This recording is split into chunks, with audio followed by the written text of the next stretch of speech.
It's my pleasure to welcome you to the Clark Howard Show, where our mission is to serve you and empower you so you make better financial decisions in your life.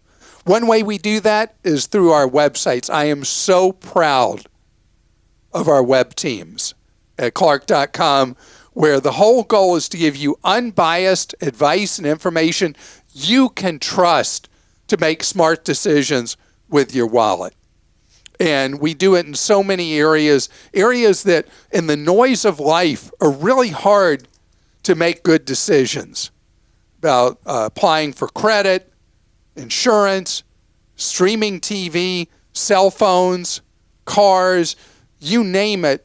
And I'm just so proud of the wonderful journalism we have, a word that is overused and underappreciated today, where you do thorough research so that the information that is provided to you is information that you know is written with integrity and that you can trust it and use it in your life.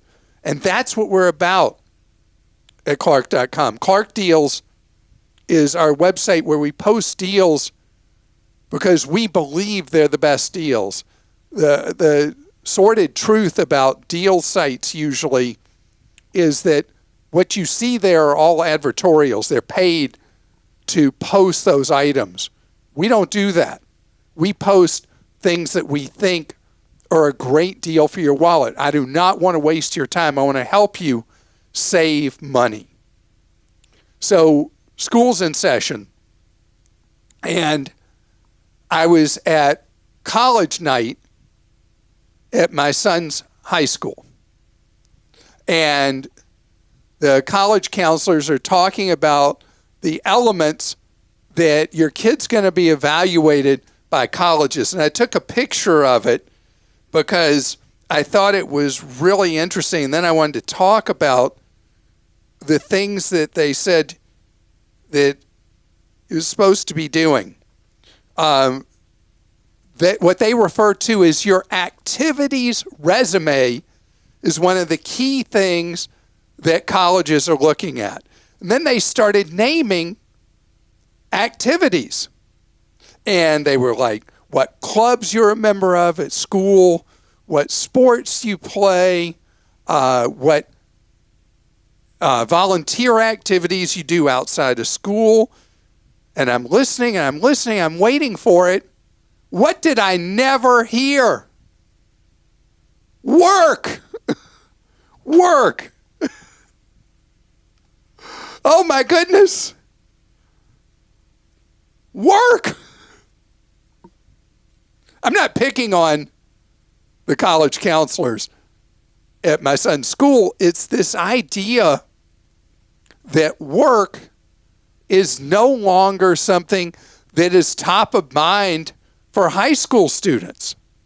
I mean, having a job is the school of life. You learn so much at it. I don't care if you go to college or don't go to college. Work in high school is intensely valuable. Learning responsibility, learning that being up on time and being somewhere on time is not just busy work. There's an actual reason why you're supposed to do that. I mean, the responsibility that comes with a job. I think about how much I learned. I mean, I grew up in an era before child labor laws were in force. I had my first job in a warehouse at 11. That's too young to be in a job like that. But all I ever knew was working as a kid. And there were times I worked too much because I was kind of an indifferent student. But anyway, that's a different issue for a different time. But it's great for your kid to be involved in all these other things. But I think that work is a fundamental important thing. And I know that a lot of people have disagreed with me so much that I required each of my 3 kids to have a real job, meaning one that you get traditional paycheck, while they were 15, that was when they were expected, because they could do other things before they were 15, but I expected them at a regular workplace when they were 15. And not every place will hire 15-year-olds. I remember my oldest got a job at a place he had to be 17, and they needed workers so badly that they just changed her application to show she was 17 when she was 15. And so she was working in a bar restaurant at 15. But she learned a lot from that job. And so I think that work is really, really key and important for our kids. And so not too much. I mean, there's arguments about, is 15 hours a week right in high school is a ceiling? Is 20 right? I'd say more than 20. It really does start interfering with kids' sleep, their ability to do their schoolwork. But the advantage of working is just priceless. And in the summers as well, obviously, I think work is something teenagers should be doing. And I don't know what percent, but it seems like most teenagers now don't even work in the summer. They're at enrichment activities, whatever that means. So our son will have plenty of other things. He's done sports and he's been involved in clubs and activities. He'll have that stuff, and he already has it. But my goodness, he'll also have work. And then Christy's got the unusual thing in that I know it freaks you out that he's a pilot. It's amazing. I'm just so impressed. I can't imagine having the just the maturity that it takes to do what he's been doing with this pilot training. It's the composure. Think about our listeners in Alaska. Their kids learn to fly before they learn to drive, because Yeah. if you live outside Anchorage or Fairbanks, the way you get around is you fly. And those kids are flying at young ages in very difficult conditions, and they're flying float planes, which you'd think would be easier to fly, but those are hard to land a float plane. And think of the weather and the mountains and everything. So you're sending your kid off at a very young age in an airplane flying. You wouldn't do that. If I lived there, I guess I would. All right, you want to go to some questions? Sure. This is from David in Ohio. My 18-year-old son isn't interested in college at this point, so he's got an entry-level job and is living at home. We're charging him a few hundred per month for rent, but we intend to set that money aside to give to him when he eventually is ready to go out on his own, hopefully in a couple of years at most. We don't want him to know that, or he wouldn't take paying rent seriously.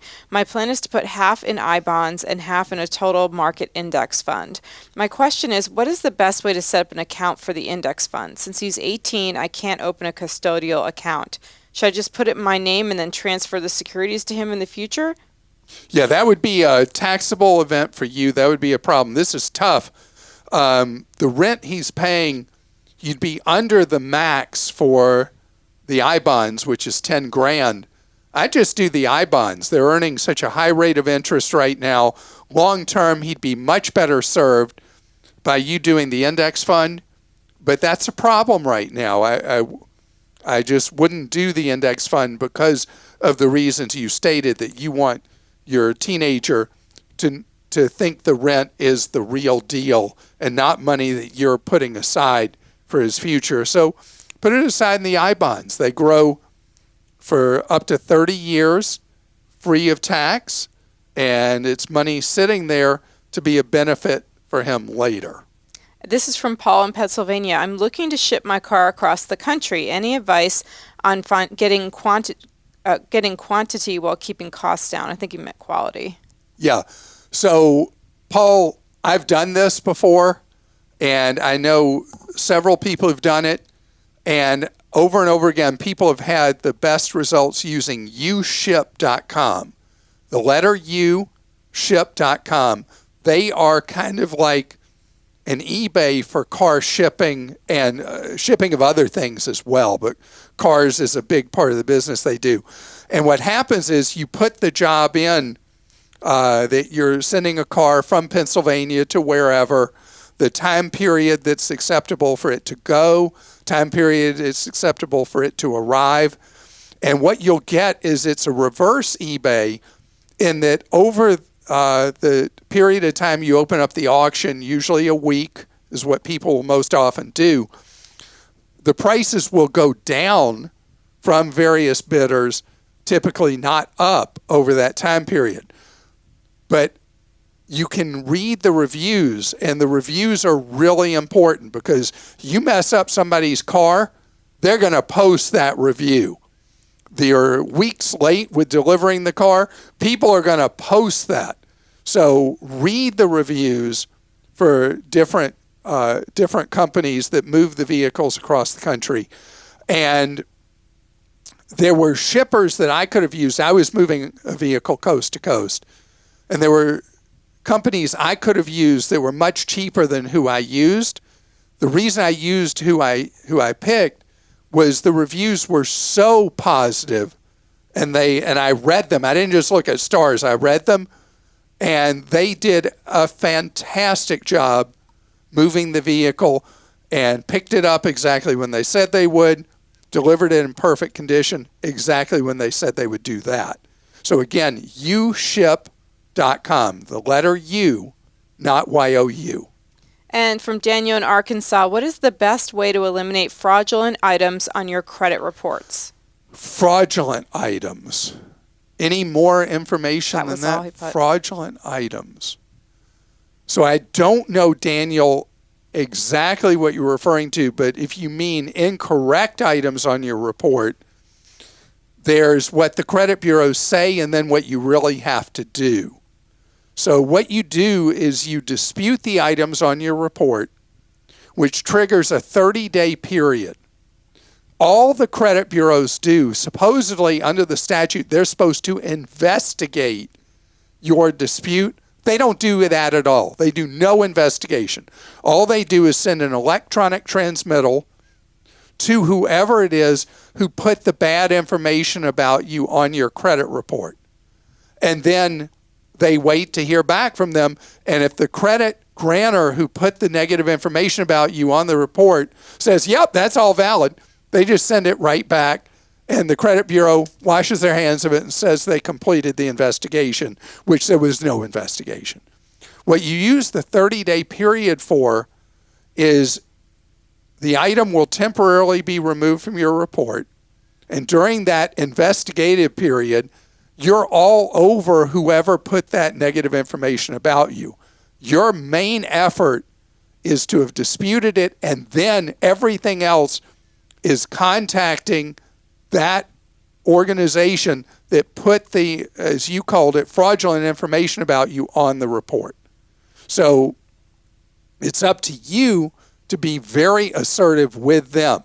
Now, if you have provided information, they're still not behaving, what do you do next? So generally, if it's just really, really harming you, you consider suing whoever it is who put knowingly false information about you, or you can demonstrate positively proof that the information is false. You would sue them against it. But hopefully and generally, if you really make a fuss with the organization that's putting the false information about you there, they will remove it, because most people are just are very meek and don't fight. If you're a fighter, that will help. The other thing you do is, if the credit bureau refuses to research information that you provide to them, where they're not doing a real investigation, file a complaint against the credit bureau, or if it needs to be all three at consumerfinance.gov. The credit bureau then is going to actually give it to not an outside contractor in who knows what country overseas. It will actually go to what they call typically at companies an executive team, which is actually people that are their employees, to look through the issue you've had and the complaint you've had. But it all starts with you having proper documentation and disputing with the organization at the same time you have put in the formal dispute with the credit bureau. Let me know, Daniel, if you're able to be successful with any of these steps. And coming up next, there's something that I talk about normally in January every year. But I'm going to talk about it right now, an unusual time to do so. I'm going to talk about gym memberships. I've already talked about how home gym equipment is so inexpensive right now, it's crazy. Because in 20 and 21, people were buying home gym equipment like mad. Think about one of the hottest pandemic stocks was Peloton. Now, Peloton is in terrible, terrible difficulties because nobody wants any home equipment now. People want to be back out and about again. And gyms that held on by their fingertips, a lot of them closed because of the decline in memberships in 20 and 21. Some are still closing right now because the financial hole they found themselves in was so deep. But people now are rediscovering gyms at a time of year that people don't join gyms because people crave being with other people and working out at home in our own basement or whatever. I mean, that got old. People want to be around others. Well, most of us do. Anyway, so gym membership interest is much higher right now. And I want you to be extra, extra, extra careful. In fact, I don't want you to do it. Any gym that offers you a multi-year deal if you pay cash up front. That means they're short of money. They're trying to keep the doors open, and you're going to lose that money if the gym folds under most state laws. So don't get involved in any of these cash upfront deals. And gyms now vary so much in quality. What marketeers talk about, the buckets have way spread out. There used to be like a general price zone for gym memberships. And this goes all the way back to the Great Recession from 7 to 12, that gym memberships really changed. And the era of the no-frills gym membership came alive. Nobody's been more successful with that than Planet Fitness. That I have a nickname for everything. I call Planet Fatness. But for here, I'll call it its real name, Planet Fitness. And they operate generally clean, simple facilities that the equipment generally is well maintained. There could be a location that's not, but the base membership is $10 a month. $10. And you can have a fancy membership that typically is with junk fees about $25 a month. And I think that's so funny because in all the major markets in the country, there are now these premium gyms that the memberships start, the base memberships start at $250 a month. Not kidding. $250 a month. Wow. And yeah, they're really fancy, and the lockers have mahogany and whatever. I was a Planet Fatness member for years. And, I said it again. Anyway, Planet Fitness member for years. And the locker rooms at the locations I went to were clean. I was on the ultra premium membership, so I could go anywhere I was in the country, I could go. And the locker rooms never was in a dirty locker room. They were very, very, very basic. And the gym floor, very basic. And there are others that do this same thing. So if the deal is you're looking for a place to work out, it doesn't have to be a lot of money. If you're looking for a place that's like your private club, you can go do that. There's a chain that I think is big in the Northeast called Equinox, I think is how you say it, that is very, very, very elegant. It has those very expensive prices. And there's one, I can't remember the name of it, that has been opening up locations around the country that is a lifestyle brand and has like places with apartments and workspaces like that. What's that? Like that WeWork thing and the fancy gyms and all that. And so there's everything possible with a gym. Just remember, what is the real reason you're going? And if it's about fitness, you don't have to spend $1 zillion a month. And speaking of spending, your employer may subsidize or comp your gym membership. They may have a deal with the chain. If you have health insurance, many times your health insurance will either comp a health club or they'll have discounts for one that make it really cheap. I mean, the obvious reason, both the employer and the health insurers are trying to reduce the cost of medical bills that you would run up. And they know if you get into a regular fitness program, a regular exercise program, that your days of absenteeism and your medical bills go way down. And so that's why you want to look and see if there's any deals out there. Sometimes you can, if you have a flexible spending account, you may be able to use that for a gym membership. There are different things you can do that take this cost down, down, down, down. And Christa, you are somebody who is really into classes. Mm-hmm. Classes were really in before the pandemic. They've come back.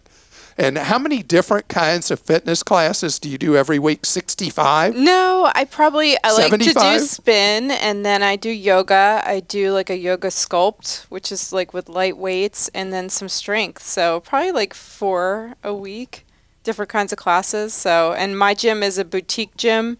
And it's a boutique gym. Which means it's small. Fancy. I guess really what that means is it's small, but they do the spin, the competitive spin, and these different classes, and it's $99 a month for unlimited is the membership. So it's not one of your cheaper ones. But in my mind, I feel like I'm willing to spend money on that and go out to eat one less day a month because health is so important, and it's such an to go somewhere where you're motivated to go and enjoy working out, I think is really important if you can do it. And so since I can afford that and just eat out one less dinner a month with my husband, it's totally worth it. So this is a story I've not told in a long time. Dinner with your husband's $99? No, if I think that's what you said. Anyway, no, if I take out your gym membership, $25 from the $99, it's $75. If you go out for a nice dinner. All right. Okay. No coupons, obviously. All right. So I got to tell a story I've not told in years. So Christa, I think this was the same boutique gym you're talking about. It's called Burn. So Christa was trying to win some kind of contest. And part of it was to get other people in for a free spin class. Mm-hmm. And so I went so you could win this contest. Did you win the contest? Yeah, my team won. Actually, they're doing another one now, and I could bring you in and I could win a sweatshirt. Yeah. So no chance. Okay. So I'm there doing this, and I work out every day, right? But I'm not like Christa, who could be on one of those ESPN, the Ocho things, like pulling boulders behind her or something. Insanely. I mean, no, you do really extreme fitness. And so I'm on this bike, and it's an ultra competitive place, and they're like saying, faster, faster. Hey, you, everybody has like some kind of made up name. They're encouraging everyone, like, yo, you got this. So I'm about dying on this bike in this spin class, and they're playing music really loud and all this stuff. And so it's over, and you say, wasn't that fun? And I look at you like I was going to kill you. Because you got to find the exercise that works for you. You do. And so my mind's working all the time. So when I'm exercising, for me, it's like to chill and, and being in that hyper competitive thing. Well, you were a competitive athlete in college and high school and all that. And so you're definitely exaggerating, but thank you. I just think it's fun. I do. I'm I not think it's fun, and it exaggerating. does encourage me to work harder in those. But I do yoga and other classes that are zero competitive too. So, and Okay. you do yoga. Namaste. Yeah, I do yoga twice a Anyway, week. probably should get to these questions. This one's a little bit of a math question, so I've given you some bullet points to go along with this. It's from someone that said they are needing advice in New Jersey. I'm working towards paying down debt. I have a new card with 0% transfer for 21 months with a $5,000 limit. And here's what they owe. $2,100 on a 29% interest card. I got to look at your list here. Okay. And then a couple of cards which add up to $2,100 additional dollars. $3,100. $3,100 additional dollars on cards with 26% interest. $1,400 on a 25% APR. And then $3,200 on a card that has 0% interest that expires in December. Should I consider a low interest loan to consolidate the debt? Should I transfer higher interest debt to the 0% card? I'm taking your advice to use only cash, and my goal is to be debt-free except for my mortgage and car within the next 2 years. So That's needing awesome. advice in New Jersey, most important thing is the last thing you said. Everything else is just a tactic. Because what is so important is you've got these debts, you're wheezing on them, you got, was that like 8,300 in debt is what I'm guessing this all adds up to. So by going to cash, it means you're reducing your expenses so much. Your target is clear to be debt-free in 2 years. So now it's just what is the right tactical moves. So you got 21 months with the $5,000 balance transfer. You can't use that card, obviously, for anything or you mess up the 0%. So I'm looking at your numbers, 2,100, 30. So you could take almost the entire, no, actually you have more debt than that, right? 21, 52, 6, 9,800. All right, so you got fair amount there, but the 3,200 at least right now is on a 0 that expires in a few months. So of the rest of it, you want to take obviously the 29% card, put it against that $5,000 limit for 21 months, and then take the 1,600, wipe it out. You can wipe out most of the 1,500. So you're going to take basically most of 3 of those cards, and you're going to get them at 0% for 21 months. And that's going to mean every dollar you pay against them moving forward will go directly towards principal, no interest. So what about the 1,400 at 25%? That one needs to be your highest priority for paying everything you can to work that balance down.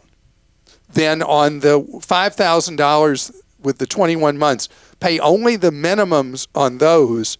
It'll be at 0%. The 3,200 you have, I don't know from what you've said what the interest rate's going to spring to when you hit December, but that would be a point that if you can get another balance transfer offer and move a substantial amount of that, that would be what you're about. But what's so key and so important, you don't need a personal loan, anything like that. You're doing what counts. You're paying down the debt aggressively. That's your goal. You're going to do so over 2 years, and reducing the amount of interest carry on it, which you've done with the $5,000 balance transfer you've set up, is going to make a huge difference. I'd like to hear from you at the 6-month mark and hear where you are and see if there's any other suggestions I could give to you. But the most important thing, cash only, as you get through this process. Matt in North Carolina says, Clark, please talk about the issues with online car sellers. I purchased a car from one, and after 100 emails, daily phone calls, filing complaints with the BBB and Texas Attorney General, and posts to their social media, I finally received my registration and plates after 6 months. There was a complete lack of communication and delivery issues, and I could only reach a customer, no service rep. I take your advice on everything, but you missed the mark here. The car is otherwise fine, but I would never go through the stress of this again. Matt, I am really, really sorry about the problems you've had with this online seller. By the way, I will say this is not Carvana, who we've had so many problems about. It's a much smaller one that I think this is the first time we've ever heard a complaint about them. But there's been a terrible issue that has undermined the credibility of buying cars on an app on your phone, and that is when they have screwed up on titles, they have messed up on titles. And, that's why Carvana had their privilege of selling vehicles in so many jurisdictions shut down because people were having this same problem that you've had, Matt. And so the title problem isn't unique to the online sellers. It's happened, and we've had complaints about traditional dealers with somebody unable to get a title. And the responsibility goes back to the states and lifting dealer licenses when these problems occur. And I'm really, really sorry that you went through all this unbelievable hassle. You could have been issued tickets over time by police officers for having expired plates or tags. And I'm just glad that it's resolved now, and I'm really sorry you went through all these problems.